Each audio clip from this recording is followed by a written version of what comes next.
अस्सलाम वालेकुम स्टूडेंट्स, मैं आपका फिजिक्स टीचर इमरान सिद्दीक। कैसे हैं आप? आई होप आप तमाम लोग ठीक ठाक होंगे। आज हम चैप्टर नंबर 1 की मज़ीद डिस्कशन करेंगे, that are physical quantity. Okay जी, अगर हम फिजिकल क्वांटिटी को बयान करें तो हम कहते हैं बेटा ऐसी फिजिकल क्वांटिटी जिनकी मदद से आप फिजिक्स के लॉज को एक्सप्रेस करते हैं, फिजिक्स के लॉज को बयान करते हैं, इन्हें हम फिजिकल क्वांटिटी का नाम देते हैं। इसकी डेफिनेशन के बाद इसकी थोड़ी सी एलैबोरेशन एग्जांपल करते हैं जी। अगर हम फिजिकल क्वांटिटी की डेफिनेशन करें, the quantities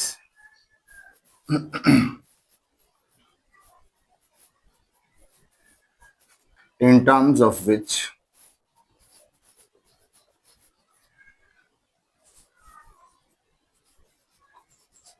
laws of physics are expressed। आप जिनकी मदद से फिजिक्स के लॉज को बयान करते हैं उन्हें हमने फिजिकल क्वांटिटी का नाम दिया। जैसे कि अगर हम एग्जांपल की बात करें तो स्टूडेंट्स, न्यूटन सेकंड लॉ के मुताबिक F is equal to ma। यहाँ स्टूडेंट्स फोर्स को बयान करने के लिए आप क्या कर रहे हैं, मास और एक्सेलरेशन की फिजिकल क्वांटिटी को यूज कर रहे हैं। इनके ऐसी बहुत सारी क्वांटिटीज जो कि डिफरेंट लॉज को एक्सप्लेन करती हैं। जैसे कि अगर हम ओहम लॉ की बात करें, that is V is equal to IR, तो यहाँ करंट और रेजिस्टेंस दोनों कंबाइन होकर वोल्टेज को एक्सप्रेस कर रहे हैं और ये मिलकर पूरा लॉ बनता है जी ओहमिक लॉ, और ये न्यूटन का सेकंड लॉ। इस तरह से और बहुत सारे लॉ है। ओके, जैसे आप हुक लॉ की बात कर सकते हैं, बाकी लाज की बात कर सकते हैं। बताने का मकसद ये है कि फिजिकल क्वांटिटी से मुराद वो क्वांटिटीज जिन क्वांटिटीज की मदद से आप फिजिक्स के लाज को बयान कर सकते हैं, एक्सप्रेस कर सकते हैं जी। ओके जी, फिजिकल क्वांटिटी की इस डेफिनेशन के अलावा एक सादा सी डेफिनेशन भी है जो कि आपके माइंड में होगी कि ऐसे क्वांटिटी जिन्हें हम मेजर कर सकें, जिन्हें हम एक्यूरेटली मेजर कर सकें। The physical quantities are those quantity which can be accurately measured, which can be measured accurately are called physical quantities। तो अब इन्हें डिफाइन कर दें। दूसरी डेफिनेशन में लिख रहा हूं, the quantities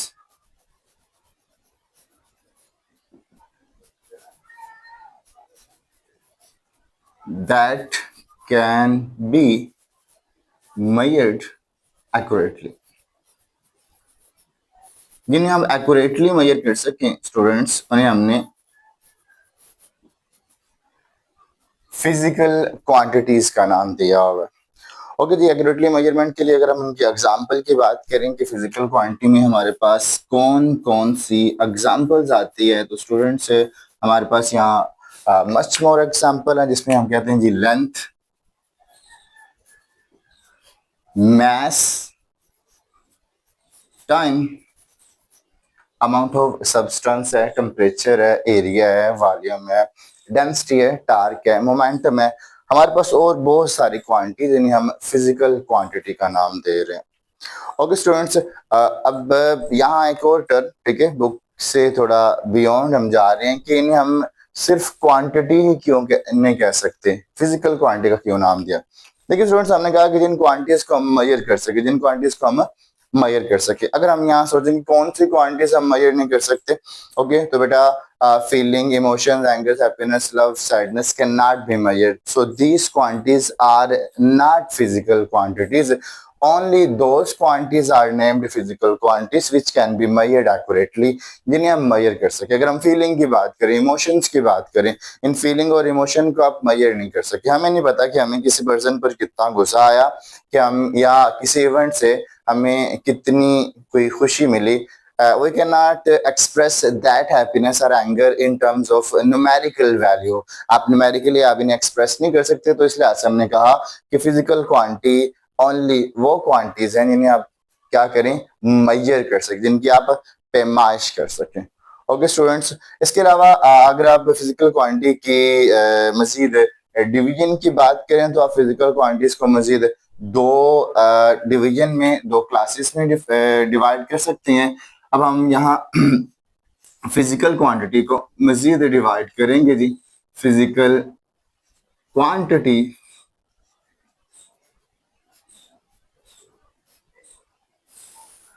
ओके स्टूडेंट, अगर फिजिकल क्वांटिटी की डिवीजन की बात करें तो आप फिजिकल क्वांटिटी को दो हिस्सों में, दो क्लासेस में डिफाइन कर सकते हैं जी। First is the base quantity,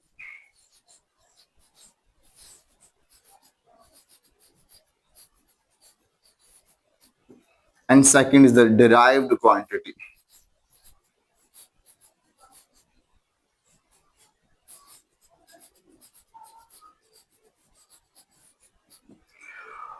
okay students, अगर हम बेस क्वांटिटी की डेफिनेशन की बात करें, यानी कि हमने अब फिजिकल क्वांटिटी को मजीद दो हिस्सों में, दो क्लासेस में डिफाइन करवा दिया.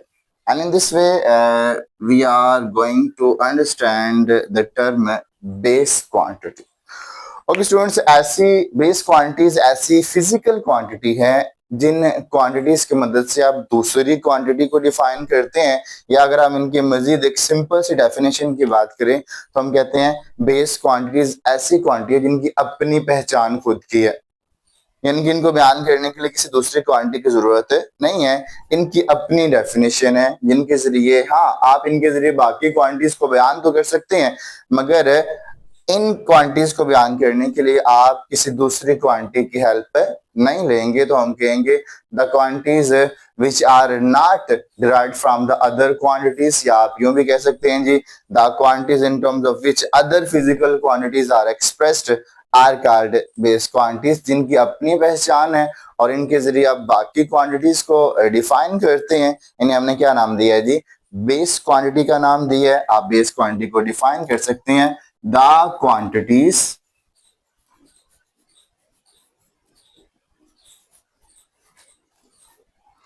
in terms of which other physical quantities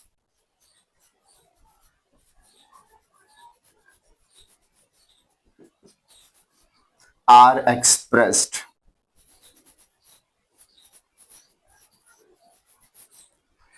are called base quantities. Okay बेटा, हम यहाँ इसे थोड़ा सा सेपरेट कर रहे हैं जी. ओके जी, बेस क्वांटिटी की अगर हम बात करें तो बेसिकली हमारे पास 7 base quantities, this are fixed number of quantities, यानी कि वी हैव 7 बेस क्वांटिटी. इन 7 बेस क्वांटिटी की बात करें तो आप इन 7 बेस क्वांटिटीज का यहाँ टेबल बना सकते थे. 7 बेस क्वांटिटीज के लिए मैं यहाँ कोशिश करता हूँ जी, हमारे पास एक टेबल बन जाए. क्वांटिटी में हमारे पास 7 बेस क्वांटिटी की अगर हम एग्जांपल की बात करें तो हमारे पास जो फर्स्ट एग्जांपल आती है that is the length. Length is the first base quantity, यानी कि बेस क्वांटिटी है. इसके बाद स्टूडेंट्स लेंथ है, मास है, टाइम है, आफ्टर दैट टेम्परेचर है जी.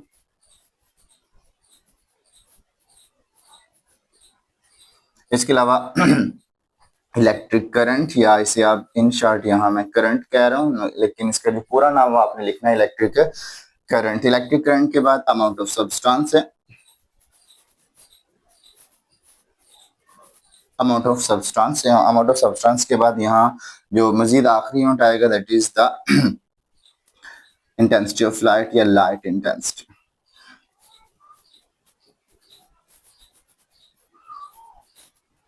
Okay students, 1 2 3 4 5 6 7, these are the 7 base quantities. आप, इसका मतलब ये है कि यूनिवर्स में जितनी भी हमारे पास इस वक्त क्वांटिटीज मौजूद है, इन तमाम क्वांटिटीज को आप इन 7 बेस क्वांटिटीज की मदद से बयान कर सकते हैं जी. ओके जी, मगर हम यहाँ का जो फिजिक्स क्लास है, फिजिक्स क्लास को बयान करने के लिए हम बेस क्वांटिटीज को भी यूज करते हैं और डिराइव्ड क्वांटिटीज को भी यूज करते हैं. अब आप डिराइव्ड क्वांटिटी को बयान कर सकते हैं कि जी ऐसी फिजिकल क्वांटिटीज जिनको बयान करने के लिए आप क्या, कौन सी क्वांटिटीज की हेल्प लेते हैं? बेस क्वांटिटी की हेल्प लेते हैं. तो आप इन्हें डिफाइन कर दें, the quantities which are express in terms of base quantities. The quantity which are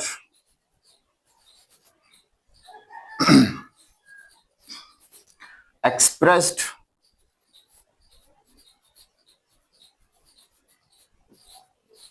in terms of base quantities. जिन क्वांटिटी को बयान करने के लिए हम बेस क्वांटिटीज को यूज करें, बेस क्वांटिटी की हेल्प लें, these are called derived quantity. Okay students, हम यहाँ से अब दो क्वांटिटी को यूज करते हुए एक डिराइव्ड क्वांटिटी को डिफाइन करेंगे, यानी कि उसके एक एग्जांपल लेंगे। अगर हम एग्जांपल की बात करें, यहाँ भी इसके एग्जांपल है जो कि साथ ही हैं। डिराइव्ड क्वांटिटी में हमारे पास जो सबसे सिंपल सी एग्जांपल आ रही है दैट इज द वेलोसिटी, या इसे आप स्पीड कह सकते हैं अगर इसकी डायरेक्शन एसोसिएट ना की जाए।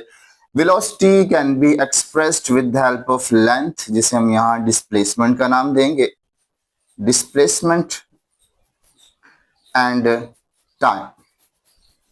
Velocity is actually the time rate of change of displacement which is named as a velocity। तो आप velocity को एक्सप्रेस करने के लिए डिस्प्लेसमेंट और टाइम, डिस्प्लेसमेंट एक लेंथ है, ये भी बेस क्वांटिटी, और टाइम भी क्या है, ये भी बेस क्वांटिटी। आप इन दोनों बेस क्वांटिटी की वजह से किसको डिफाइन कर रही हैं, वेलोसिटी को, that is actually derived quantity. Same as आप बाकी क्वांटिटीज की बात कर सकते हैं जी। बाकी क्वांटिटीज में हमारे पास F is equal to ma आ रहा है, या पावर की बात करें that is rate of doing work, और बहुत सारे हमारे पास क्वांटिटीज है जिनको आप यहाँ डिराइव्ड क्वांटिटीज के तौर पर एक्सप्रेस कर सकते हैं। डिराइव्ड क्वांटिटीज में हमारे पास नंबर ऑफ क्वांटिटी, जिनमें हम, मैंने पहले भी बात की, डेंसिटी कह सकते हैं, वॉल्यूम कह सकते हैं, एरिया कह सकते हैं, टार्क कह सकते हैं, मोमेंटम ओके जी। फिजिकल क्वांटिटी में हमने फिजिकल क्वांटिटी को डिफाइन करने के बाद बेस क्वांटिटी और डिराइव्ड क्वांटिटी को डिफाइन किया with examples. Now physical quantity में हमारे पास जो बेस क्वांटिटीज आ रही हैं, अगला सवाल ये राइज होता है आप बेस क्वांटिटी को कैसे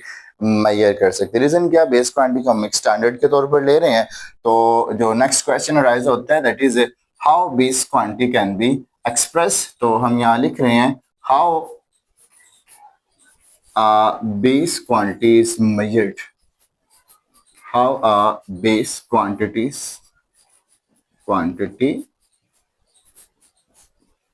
is measured।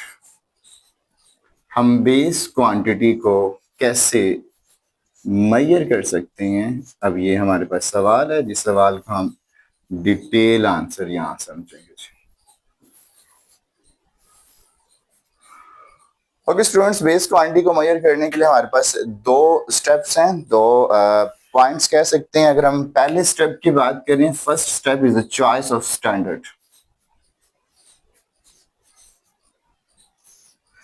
बेस क्वांटिटी को मेजर करने के लिए, इसकी पैमाइश के लिए आपको सबसे पहले एक स्टैंडर्ड चूज करना है। मान लें, सपोज कर लें हमने मैथ्स को मेजर करना है, यानी कि मैं कहता हूं जी maths is to be measured, हमने मैथ्स की वैल्यू को मेजर करना है। मैथ्स की वैल्यू को मेजर करने के लिए हमने यहाँ स्टैंडर्ड को पहले चूज करना है, इसकी चॉइस करनी है। स्टैंडर्ड को चूज करने के इससे क्या मुराद है कि स्टूडेंट्स मैथ्स को हम ग्राम्स में मेजर कर सकते हैं, या मैथ्स को हम किलोग्राम्स में मेजर कर सकते हैं, या हम मैथ्स को पाउंड्स में मेजर कर सकते हैं, ओंस में मेजर कर सकते हैं। हमारे पास बहुत सारे यूनिट्स हैं जिन यूनिट्स में आप मैथ्स को मेजर करवा सकते हैं जी। ओके, यहाँ एक चीज बताना जो इस वक्त जरूरी है वो ये है कि स्टूडेंट्स किसी भी फिजिकल क्वांटिटी को बयान करने के लिए हमें दो चीजों की जरूरत पड़ती है।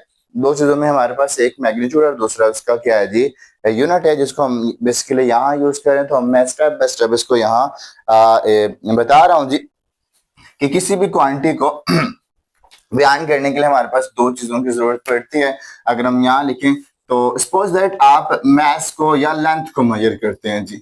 मैं कहता हूँ जी एक ऑब्जेक्ट की या एक पर्सन की जो लेंथ है दैट इज 5 फीट या 5 फुट, 5 फुट एक बंदे की हाइट है जी। यहां जो मैंने 5 लिखा, this 5 is the magnitude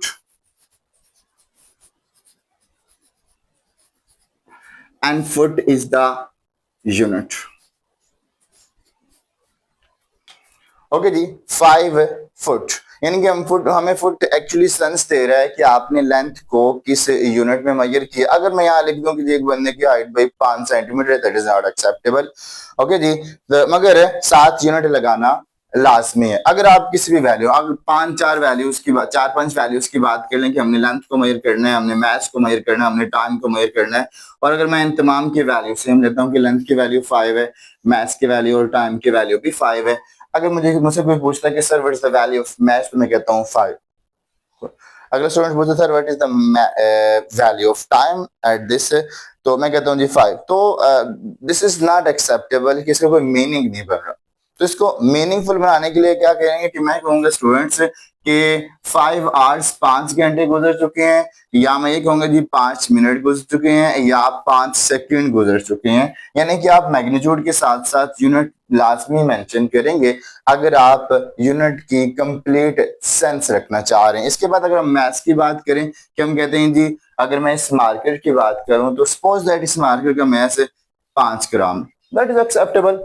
okay जी, लेकिन अगर मैं कहूंगी जी इस मार्कर का मैस 5 किलोग्राम है, एस्टोनिशिंग ना भाई, दैट्स नॉट पॉसिबल। इसका मतलब है जो आप यहाँ यूनिट यूज कर रहे हैं ये यूनिट आपको एक्चुअली मेंटल सेंस दे रहा है कि आप जिस क्वांटिटी के मेजरमेंट कर रहे हैं, ओके अगर आप इसके साथ यूनिट एसोसिएट करेंगे that is particular essential, okay जी, तो तब आपको बाकायदा पता चलेगा कि फिजिकल क्वांटिटी का मतलब क्या है, या हमने जो पैमाइश की है तो पैमाइश करते हुए हमने स्टैंडर्ड को कैसे चूज करना है। बेसिकली स्टैंडर्ड की वजह से यहाँ आया हूँ। या आप लेंथ की बात कर ले, लेंथ 5 मीटर है, या हम कहते हैं 5 सेंटीमीटर है, या 5 इंचीज है, या 5 फीट है।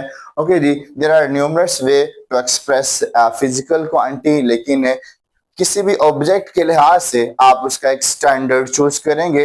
तो स्टूडेंट्स यहाँ वापस आ जाएंगे जी, एक बेस क्वांटिटी को मेजर करने के लिए हमने क्या करना होता है, स्टैंडर्ड चूज करना। जैसे कि मैंने कहा हमने मैथ्स को मेजर करना है तो मैथ्स को ग्राम से मेजर करना है, या किलोग्राम में मेजर करना है, या पाउंड्स में मेजर करना है, इन तीनों में से, या इसके अलावा भी आप ले सकते हैं। आपको एक स्टैंडर्ड चूज करना पड़ेगा।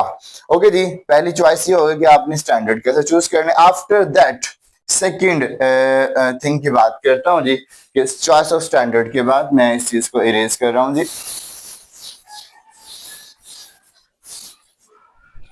चॉइस ऑफ स्टैंडर्ड के बाद हमारे पास जो दूसरा स्टेप आता है students, second step is procedure to measure base quantity. Basically अगर हम सेकंड स्टेप की बात करें तो सेकंड स्टेप में आप क्या करते हैं जी, बेस क्वांटिटी को मेजर करने के लिए वो प्रोसीजर वजह करते हैं, आप प्रोसीजर सेट करते हैं। जिस प्रोसीजर में हम क्या करेंगे, बेस क्वांटिटी को स्टैंडर्ड के साथ कंपेयर करेंगे। यानी कि हमने जो स्टैंडर्ड सेट किया हुआ है आप इसको इस स्टैंडर्ड के साथ क्या करेंगे, कंपेयर करेंगे। प्रोसीजर टू मेजर या to compare the base quantity with the standard, procedure to compare with standard।